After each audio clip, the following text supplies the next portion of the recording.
खुल जा SIM SIM. कहानियों के खजाने से निकली आज की कहानी का नाम है झूला। चलिए कहानी शुरू करते हैं। सुहेल को झूला झूलने की बहुत ख्वाहिश थी। उसने अपनी बहन से कहा, मुस्कान, मैं झूला कहाँ झूलूं? झूला तो कहीं भी नहीं है। मुस्कान ने कहा, हम अपना झूला खुद तैयार करते हैं।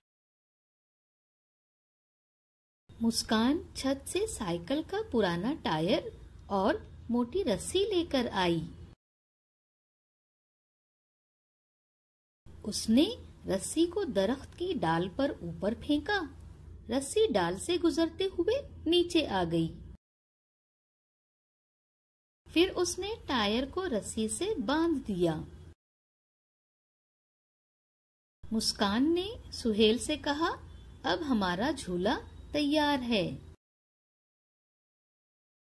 फिर दोनों खुशी खुशी झूला झूलने लगे।